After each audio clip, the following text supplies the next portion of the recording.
Hello friends, स्वागत है आपका FBI एक्सप्लेन में। केस में आगे बढ़ें उससे पहले चैनल को लाइक एंड सब्सक्राइब ज़रूर करें। शादी एक ऐसा रिश्ता है जो प्यार और विश्वास पर टिका होता है, पर जब इस रिश्ते में दरार आ जाए तो ये खूनी रूप भी ले सकता है। कुछ ऐसा ही है आज का केस, जहां एक वाइफ और एक माँ को अपनी जान से हाथ धोना पड़ा। केस की शुरुआत होती है लंदन की सिटी लेस्टर से। ये शहर अपने आप में ही पूरा है। यहाँ इसीलिए लोगों का अलग अलग जगह से आना लगा ही रहता है, तो भीड़ भाड़ भी होती है। सिटी सेंटर से थोड़ी ही दूरी पर किरण डोडिया अपने हस्बैंड अश्विन डोडिया और 2 बेटे विवेक और शिवम के साथ रहती हैं। किरण और अश्विन ने इंडिया में शादी की थी और इनकी शादी को 26 साल पूरे हो चुके थे। किरण का बड़ा बेटा विवेक शेफील्ड में काम करता है, जिसकी वजह से वो वहीं रहता है और कभी कभी घर आता है। शिवम ने अभी स्कूल कंप्लीट किया है और वो घर पर ही अपनी माँ और पापा के साथ रहता है। सुनने में तो ये एक परफेक्ट फैमिली लगती है, पर दूर से जैसा दिखता है वैसा होता नहीं। यहाँ भी यही केस था। किरण अपने हस्बैंड से परेशान थी और उसने डिवोर्स की मांग की थी। वो लोग सिर्फ तब तक साथ थे जब तक वो अपने घर के लिए कोई अच्छा ग्राहक ना ढूंढ लें। उसके बाद वो दोनों अलग अलग अपनी ज़िंदगी बिताने वाले थे। किरण एक कॉल सेंटर में काम करती थी। यहाँ उसे 17 साल हो चुके थे। वो अपने कलीग्स को फैमिली मानती थी। अश्विन एक फैक्ट्री में काम करता था, जहाँ वो अपने दिन का काफ़ी वक्त बिताता था। किरण एक समझदार, हंसमुख और एक बहुत अच्छी माँ थी। कुछ टाइम बाद किरण की सिस्टर उनके घर को खरीदने के लिए कहती हैं, जिस पर किरण और अश्विन राज़ी हो जाते हैं। कुछ महीनों के पेपर वर्क के बाद किरण की सिस्टर किरण को उस घर में रहने के लिए कहती हैं, पर अब अश्विन को घर से जाना होगा। जैसा कि पहले से तय था कि दोनों अपनी ज़िंदगी अलग अलग बिताएंगे। 16 जनवरी 2017 की सुबह सब कुछ बिल्कुल नॉर्मल था। शिवम जल्दी उठा, कॉलेज के लिए रेडी हुआ। वो हमेशा किरण के साथ ही ब्रेकफास्ट किया करता था, लेकिन आज पूरा घर खाली था, तो उसने सोचा आज माँ शायद काम पर जल्दी चली गई होंगी, और अपना ब्रेकफास्ट करके चला गया। जब शिवम घर वापस आया तो वो सरप्राइज़ था, क्योंकि किरण हमेशा उसके लौटने से पहले घर आ जाया करती थी, लेकिन आज वो नहीं आई। ये जनवरी का मंथ था, तो अंधेरा भी जल्दी हो जाता था, इसीलिए अब सभी को किरण की चिंता होने लगी। शाम करीब 6:30 बजे विवेक को उसकी नानी का कॉल आता है, जो उससे पूछती हैं कि क्या किरण का उसके पास कोई मैसेज आया है, जिस पर विवेक मना करता है। उसकी नानी उसे तुरंत घर वापस आने के लिए बोलती हैं।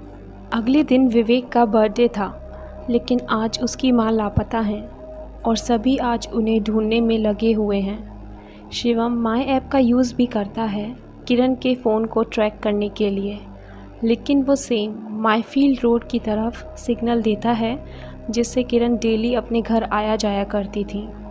अब पूरी फैमिली इसी नतीजे पर आती है कि कोई वजह नहीं है किरण के ऐसे गायब होने की, तो वो लोग 999 पर कॉल करके मिसिंग कंप्लेन रजिस्टर करते हैं। पुलिस मिसिंग कंप्लेन रजिस्टर करके केस को समझना स्टार्ट ही करती है। तभी अगले दिन सुबह 9 बजे पुलिस के पास एक कॉल आता है, जिसमें एक आदमी बताता है उसके घर के बगल में डस्टबिन के पास एक बड़ा सा सूटकेस कल रात से पड़ा हुआ है। आज मॉर्निंग में जब उसने चेक किया तो वो बहुत भारी था, जिसकी वजह से उसने उसे खोल कर देखा तो उसमें एक औरत की बॉडी थी, जो कि उन्हीं के पड़ोस में रहने वाली किरण डोडिया हैं। अभी शाम भी नहीं हुई थी और पुलिस ने किरण को ढूंढ लिया था।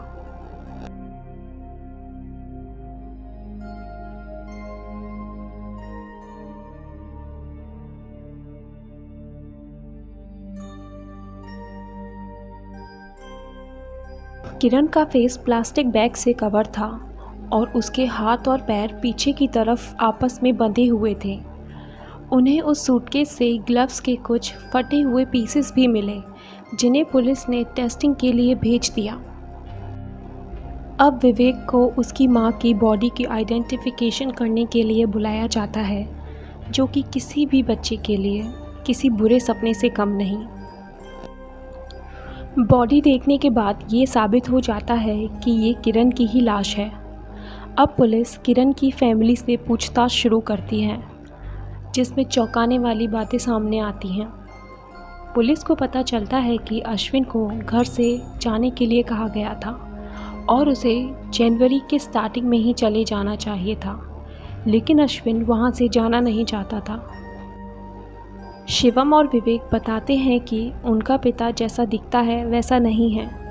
वो बचपन से ही उन पे और किरण पे मारपीट किया करता था। जब विवेक 13 साल का था तो उसने विवेक का हाथ भी प्रेस से जलाने की कोशिश की थी। गाली देना और घर में अशांति फैलाना ये तो उसका रोज़ का ही काम था। लेकिन ये टॉर्चर वक्त के साथ बढ़ता ही जा रहा था। उसने घर चलाने के लिए पैसे देना भी बंद कर दिया था, जिसकी वजह से घर की पूरी जिम्मेदारी किरण पर आ गई। अब किरण ओवर टाइम करने लगी और अपने बच्चों की हर ज़रूरत पूरा करने लगी।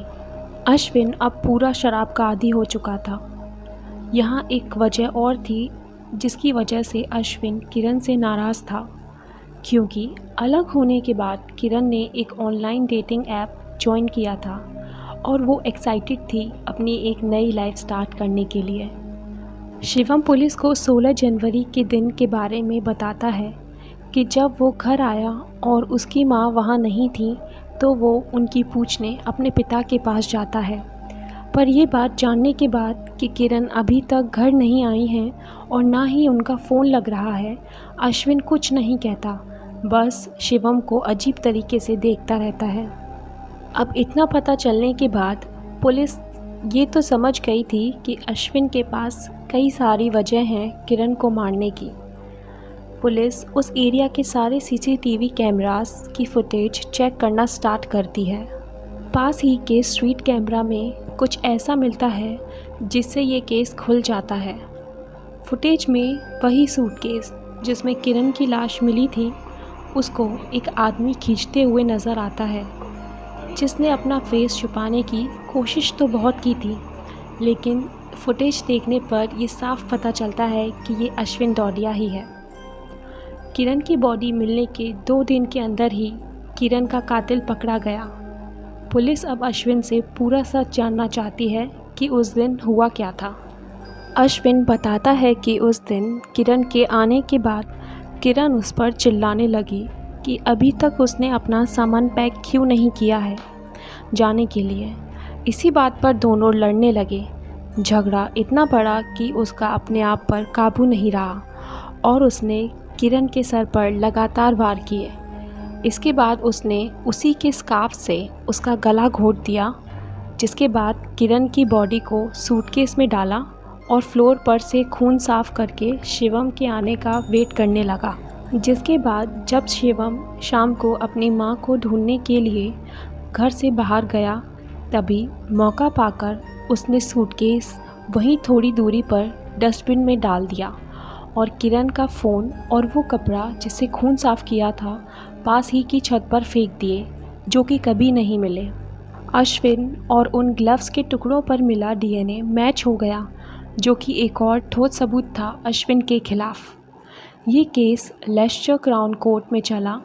अश्विन के लॉयर का कहना था कि ये सब उसने सेल्फ डिफेंस में किया, क्योंकि उस दिन किरण ने आते ही उस पर अटैक कर दिया, जिस पर उसने बचने के लिए ऐसा किया।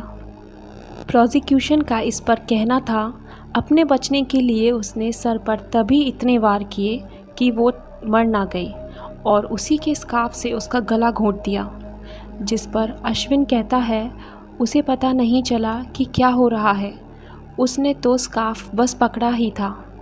इस पर किरण की फैमिली का कहना था कि किरण का ऐसा नेचर नहीं था और वो तो खुद डरी डरी रहती थी। सारी स्टेटमेंट सुनने के बाद जूरी अश्विन को किरण का कातिल करार करके गिल्टी घोषित कर देती है और उसे उम्र कैद सुनाती है।